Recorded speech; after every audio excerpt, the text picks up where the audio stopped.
People think that people start falling in love with you when you're in their presence. The truth is that falling in love happens when you're not around. Falling in love happens in your absence. Just like your brain repairs itself and heals itself when you're asleep, people end up falling in love when you're not there. But unfortunately, the process of falling in love requires your absence. Too much presence, and you're gonna get in the way of that natural process. Let me explain to you why. Okay, look, what people want is their imagination to be turned up. What people want is their imagination to be stimulated. So, unfortunately, when you are around, people are not using their imagination. When you are in their presence, people are just looking at you, using their eyes, using their rationality, and feeling your presence, right? The problem with that is that to fall in love requires fantasy. To fall in love requires desire. And you cannot create desire when you have something already in your face. You cannot fantasize about someone when they're consistently in your face. You need some time away from them so that your brain could begin to idealize them. Because people think that, oh, people will love me for me. People really fall in love with who I really am. The truth is, people don't really fall in love with who you really are. Yeah, they love you for you. They care for you. You know, it's almost like your mom, like let's just say you're a serial killer, right? Bob the serial killer. And she finds out that you killed 10 people. And she's still going to love you. Right? She's still gonna love you. She's realizing that you're a psychopath, but she's still gonna love you. And what is that? Well, this whole falling in love with who you are. If she was really reacting to who you are, she'll find you despicable, and she wouldn't love you. But the truth, people's love is not a thing that's based in reality. It's an irrational thing. It's something that unfortunately people never really love us for who we really, even your kids, right? Even your kids. A lot of kids think their parents are fucking angels, Superman. No, your parents are dumb, okay? They're the dumbasses. I met them. I know, sorry. But that's an example with kids, right? So imagination is what creates that love. Imagination is what builds the structure of love. And unfortunately, presence slows that down. What presence does, it gives your mind something to work with, an image, something to build upon. But the building happens when you're not there. I actually wrote about this. Watch this. Imagination plays a vital role in shaping our perception of someone we love. When we're infatuated with someone, our minds often construct an idealized image of that person, accentuating their positive traits and overlooking their flaws. And again, that's not based in reality, right? You got to understand, people who love you are ignoring your negative traits. So that's what I'm saying is that if they really if they really analyze you for who you are, they wouldn't love you. Like not to, I sound like such a negative person sometimes. This imaginative process can lead to an idealized version of the individual, one that may not entirely align with reality. However, this idealized perception forms the basis of our emotional attachment and feelings of love. Right? Because think about it. Why would a child still cling on to his parents who are hurting him? Right? It's not based on reality. There's something completely fundamentally irrational going on that you guys have to understand. That presence destroys this. Or better yet, presence to me allows you to really start thinking straight about this person. Right? Like when we suffocate someone with too much presence and attention, we limit the opportunity for their imagination to shape their perception of us. This overbearing presence can hinder the natural imaginative process that contributes to the development and sustenance of romantic feelings. Furthermore, this excessive involvement can lead to feelings of suffocation and a diminished sense of autonomy for the other person, ultimately disrupting the normal ebb and flow of love. Yeah, people don't like to feel like they're being forced to do something. And you're going to unconsciously signal that if you're too much in their presence. And also unconsciously signals that you are not at ease with yourself, that you have no self-love, that you have no true self-esteem that radiates from within you, that you don't have your own ecosystem of positive emotions. From a neuroscience perspective, the phenomenon of reduced love due to excessive presence can be understood through the concept of habituation. The brain's reward system is wired to respond to novelty and unpredictability, which are key components of romantic attraction and attachment. When one And you create the novelty through many different ways, and I could talk about that in another video, but an example is like when women have their makeup self versus their non-makeup self, right? For example, I love it when I wake up and the girl that I'm dating, she looks normal, right, without makeup. I like it, but then it makes it so much more fun that whenever we go out, I'm like, oh my god, it's you again, that person, right?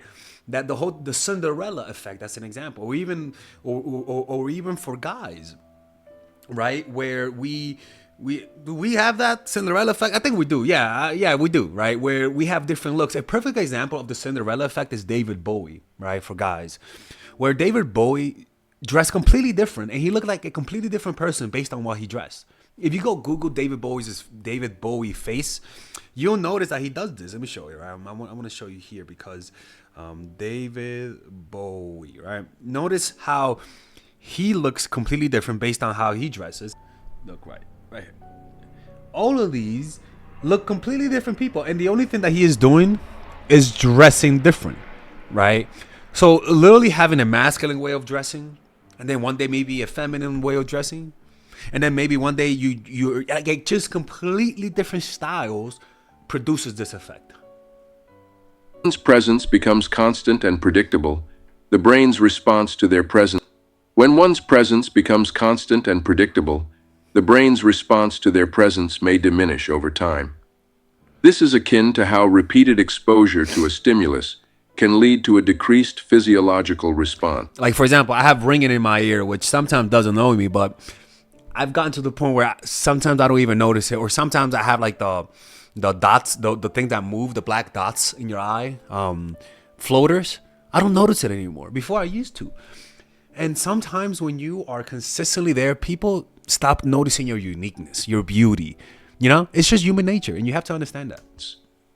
Therefore, an overabundance of presence may lead to a decrease in the brain's reward response associated with romantic love, It doesn't produce the same reward response. It's so fucking true. potentially reducing the intensity of one's feelings towards the suffocating party.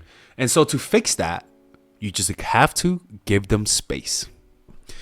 Unfortunately, a lot of people never come to that simple conclusion because they're too insecure.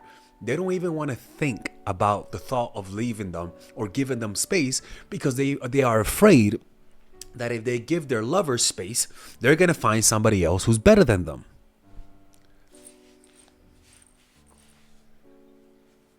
But the truth is that to stand out from other people, what you have to understand is that if you're with someone that spends 20 hours with someone versus spending 5 hours with someone, understanding this principle will let you understand that the one who spends 5 hours, that person is going to think of the person that they spent 5 hours with more than somebody who's consistently suffocating them with their presence. It's just that simple. Look, a strong presence, right, brings honor and respect, but unfortunately, too much of it has a paradoxical effect. It has a reverse effect. It actually spoils them. It's like eating too much red meat is not good for you. The more people see you, the less they start thinking about you, the less they start fantasizing about you. And you gotta understand, for somebody to desire you, desire comes with a fantasy, right? You can't desire something that you already have. To desire something, it has to not be there, and you have to imagine it in your mind so that the brain creates a desire, and then it'll release dopamine and make and create excitement and energy to make that thing happen. And so the more dopamine your brain releases because you're not there, the more they start thinking of you in more vivid and strong, in more vivid images and more vivid videos in their minds. And that makes the person want to bridge the gap between fantasy and reality. And that gap creates desire. That's just how that works. Too much closing of that gap removes the fantasy aspect, removes the desire aspect that makes the brain hype you up in the person's mind. So that's why you need space to make this process happen on its own. If you're there too much, let me tell you something. When you're in their presence, all you got to make sure to do is make sure that you guys feel some chemistry, right? And you're gonna notice because he or she makes a lot of eye contact, right? He or she tries to be very physically close to you. They're not always trying to do stuff with you, but they're physically close. He or she will want to spend time with you, doing simple things with you. So and above all, make eye contact, right? You gotta make sure you make eye contact. So for all of our autistic followers, you have to make eye contact. Why is that? Well, whenever you recall the memory of somebody that you spent time with, what you tend to notice is that the memory of imagining a lover or somebody that you like is usually with eye contact. If you're reminiscing through lust, someone in the past, you may not think about their eyes. You're gonna think about that ass. You're gonna think about how they looked and stuff like that. The focus of the imagination is gonna be more on their bodies, right? But if you're recalling a lover that you liked and that you guys had genuine chemistry, one of the things that will happen is that the way the brain is gonna recall them, it's gonna recall them by putting most of the emphasis of the mental picture on the eyes, the mouth, and then the nose, and then everything else will be sharp, but it won't be as sharp, and the sharpness will diminish. Like from the sharpest will be in the eye, and then it'll diminish the further it goes. But the difference is this: is that the image in the mind is still going to be colorful, vibrant, and big, and with an emotional impact. But the most vibrant and the sharpest part of that imagination is going to be in the eyes. And also, the eyes is the one thing that has the most contrast, right? Out of all the body, the eyes has the most contrast. It has the whitest part and the blackest part. So it's obvious that whenever you are imagining your lover, you're going to imagine the eyes. Now, the mouth is the next thing that has a lot of contrast, right? So you're going to first imagine the eyes, and then you're going to imagine the mouth, because the mouth has a lot of contrast. It has the teeth, and it has the blackness on the inside, right? So those are the two things that you tend to focus on when you're having those mental images. So that's why it was very important that when you're in their presence, that you have those moments of eye contact and silence, because that's what they're gonna recall in your absence. But unfortunately, too many people don't understand this, and they suffocate their lovers with too much attention, right? A person's absence enhances their presence, but after a while, it diminishes once you know too much of the person. Your presence suppresses imagination. When you're there, when you're in their presence, it suppresses imagination. So what does that do? It suppresses desire. The more you imagine your lover, the more you want them. The less you imagine them, the less you want them. But so when there's no imagination, there's no surprise, no mystery, no ambiguity that makes people want to see you more. It's how that works. So what people want is their imagination to be stimulated. So mix truth with fantasy. They want to desire something.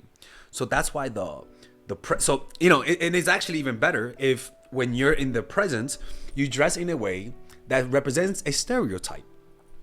Don't just dress in a banal way, right? Dress in a way that communicates a stereotype, right? For example, when you see me, I represent something in culture, right? I represent, spiritual, hipster, a little bit of hood. I'm not from the streets, but, a little bit of unhingedness. And that does activate people's imagination, because there is an archetype. You could think of Jimi Hendrix. You could think of what's that black guy that plays the guitar? That he was from the 90s. He kind of looks like me. He's better looking, by the way. What's his name again? Lenny Kravitz. There's an archetype to me. What you want is to have a physical archetype. Look like something in culture that's elevated, and literally you could just dress it, right? So for example, for me, when women imagine me in their minds, this is more exaggerated in their minds. Like my archetype in their minds is more exaggerated, and they fall in love with that exaggerated version of me, right? It doesn't mean that they're not falling in love with me, right? Because eventually the honeymoon period will go down, and all the smoke is going to clear away, and if they actually like me, they're going to stay, but this is the process. This cannot happen if you're always there, if you're always suffocating them. Even if they're your neighbor, you have to put limits on how often they see you, because if you are always there, how many couples broke up because of the pandemic? And it's not that the coronavirus made people not love each other. No, it's the fact that they were always there that caused the conflict, right? So remember, the more distant an object is, the more they want it. People want you more when you're not there. People want you less when you're there. It kind of sucks, but just imagine any person that you were dating. You usually had the strongest desire when they were not there. And once they're there, it's not that you don't want them, but that the desire goes down because it finally fulfilled its purpose. It bridged the gap between imagination and reality. And now you just appreciate them with your bonding hormones. But before that, it was the dopamine that was inspiring you and creating those mental images to want to see them. This applies to everyone in life, to everything in life. If you don't apply this, what would happen is that people would not appreciate you for who you are. They're not going to respect you that much. They're not going to treat you with the love and respect that you feel like you deserve. And that's because you're always too present in their life. Notice how people treat you when you're away after a few weeks or months. Notice their reaction. If you want to get more of that, learn to be alone. Learn to give people more space than necessary, because that's when they love you. But if you are just always suffocating them, they're gonna fall out of love with you.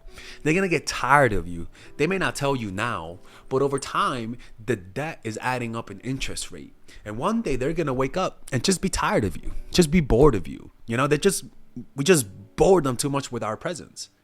We have to mix it up. Now we could talk about how we could mix it up by being hot and cold, and you don't have to be hot and cold in a toxic way. There's many ways to spice up your presence in your presence. You know what I'm saying? But we could talk about that any other day. So remember, learn to withdraw before people unconsciously push you away. Learn to do that. It's very important. Too many people that are watching are annoying. You guys are annoying your partners. Just give them space and you'll notice they'll love you and appreciate it. Even if you feel like they don't need space, give them space. It's healthy for the relationship. It's very important that we learn to overcome our codependent tendencies, because it really does sabotage our relationships. And the way you do that is to purchase the book, The Power of Now, which I always have it next to me, by Eckhart Tolle. Check out my course, Emotional Mastery, or go to a 10-day Vipassana retreat, which I'm going next week. Look, I'm making a course. Everyone knows the course that I'm making. And you guys, and I'm not going to finish it by the end of the week, because I want to go to the meditation retreat and then finish up some and then rewrite some of my notes that I've taken. I think it'll be so much better if I do that, people. Okay, so please, we're delaying the release of the course. Everyone knows I'm always on time with my stuff. I never lie to my subscribers who purchase from me. So yeah, just you guys have all the trust in me, and I'll just keep you guys updated. But I just want to do the 10-day retreat and just think about these concepts, and I think it'll be so much better. All right. Anyways, I'll see you guys later. Bye bye. All right, ladies and gentlemen. So this is the first time I'm ever going to offer this. All right. And it's a bundle. Look at my doggy right here. And it's a bundle deal to purchase all of my courses while being able to have a talk with me. So the way that this works is that you guys can purchase a psychological game of attraction, natural chemistry, and nice girl while being able to purchase a 15-minute call with me. So naturally, a 15-minute call is $99 for the meantime, people, until I start classes again, which will go up when I start classes. But now you'll be able to do that at 50% off, all while being able to purchase my first 3 courses that I ever created. These courses are pretty much everything you need in terms of your dating life. So it's all, you get everything at $249. Now the way that that this works is that the reason why I created this is because usually the best results come from people talking to me on the phone and then watching my courses. Now I always tell people, purchase my courses first, right? But some people have individual situations that they need guidance in. So this is the opportunity to be able to get all 3 things while being able to talk to me. Okay, so click on the description down below, purchase it while it's limited before I start classes again, and I'll see you guys inside.